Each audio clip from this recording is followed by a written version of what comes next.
Okay guys, nandito kami ngayon sa labas kasama ko si Sky tsaka si Mrs. Si Mrs. nagsi-CR lang. So ngayon ay Webes, March 5 at nandito kami ngayon sa park. And then ito yung ika-6 na araw simula nung magkaroon ng issue sa Iran, yung mga missile attack. Pero wala namang tumama na missile at lahat yun na-intercept ng bansang ito. Ang mga delikado lang ay yung mga inire-report nila ng mga debris, yung mga bakal-bakal na pumapatak sa ere, yung mga napapatakan ng mga bakal ng missile. So yun yung mga nakikita nyo nire-report ng mga delikado at saka sumasabog kasi nga yung mga napapatakan, kotse, hotel, mga ganan. So ngayon day 6 nung issue na yon, yung kaguluhan na yon, at wala namang gera nangyayari at hindi naman nagkagulo. Ito nga pang-6 na araw pero sarado pa rin yung airport. Pero ang alam ko ngayon na partially bukas na yung Dubai Airport. May mga flight na ng eroplano ng Emirates.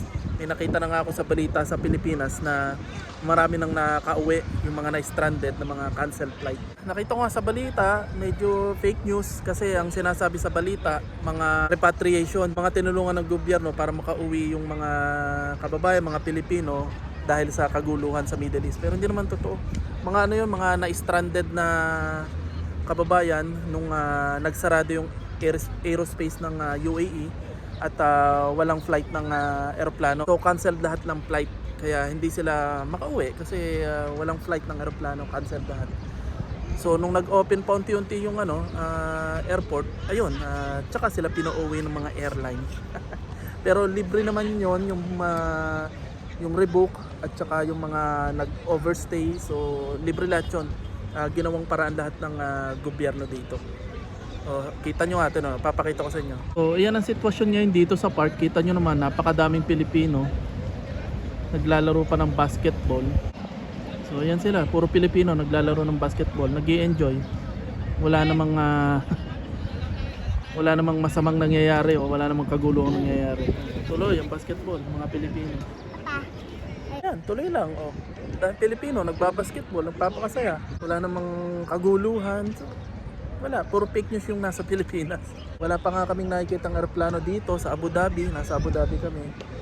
So, ibig sabihin, close pa yung airport. Ang nakikita lang namin ditong lumilipad, mga fighter jet, mga nagro-ronda. Yan, malalakas yung tunog nila. Minsan, sobrang lakas. Lumalabas kami, nagugulat kami. Akala namin may sasabog, pero wala naman. Mga nagro-ronda lang sila ng fighter jet. Transmisis. So hindi pa siya natatawagan para mag-start o mag-medical sa trabaho niya. Kasi natanggap na nga siya sa trabaho na cashier sa Carrefour, isa yung malaking company dito, Alfotain. And then ako, ang update ko, wala pa rin akong nahanap na trabaho. Pero may mga interview ako at saka may pinuntahan. Kaso mamaya ikukwento ko sa inyo.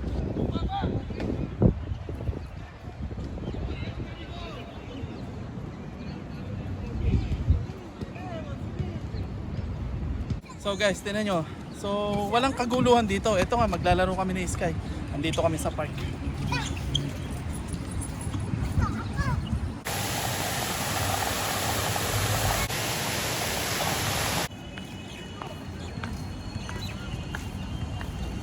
Dahil Ramadan, yan, mahaba ang pila para sa iftar.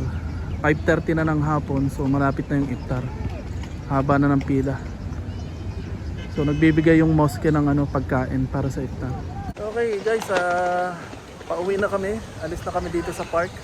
Dadaan kami dito sa supermarket. May bibilhin lang kami para sa ulam namin bukas.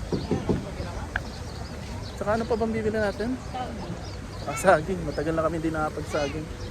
Okay, so mamaya na ako ulit magkukwento sa inyo sa bahay. Alright, nandito na kami.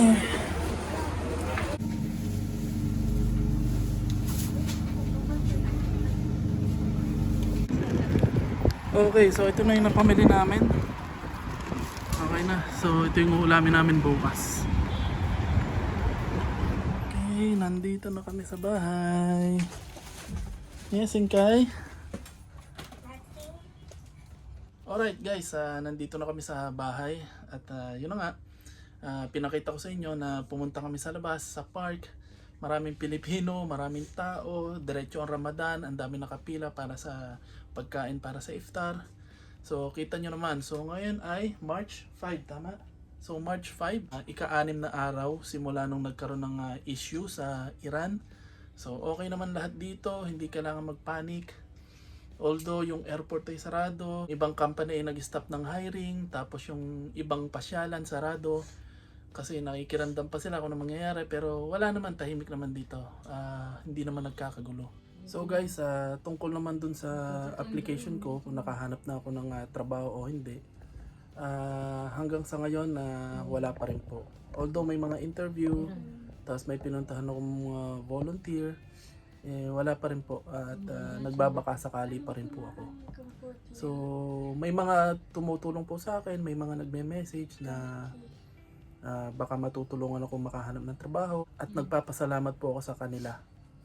Isa po sila sa mga follower ko, mga viewer ko at yun, nagpapaabot po sila ng tulong. Pero as of now po, wala pa po akong trabaho. Kasalukuyang naghahanap pa rin po ako ng trabaho. So hopefully in God's grace makahanap na po ako ng trabaho kasi nahuubos na po yung aking araw. At dahil nga sa sitwasyon dito, yung conflict sa Iran, parang tumigil o nag-stop yung mga hiring ng company. Kaya lalo akong na-stuck o lalo akong minahalas. So hopefully God will find a way at maging okay na po lahat, matapos na yung kaguluhan, and then bumalik na po sa dati ang lahat ng sitwasyon dito at makahanap na po ako ng trabaho. So paano po, see you na lang po sa susunod kong video and bye bye.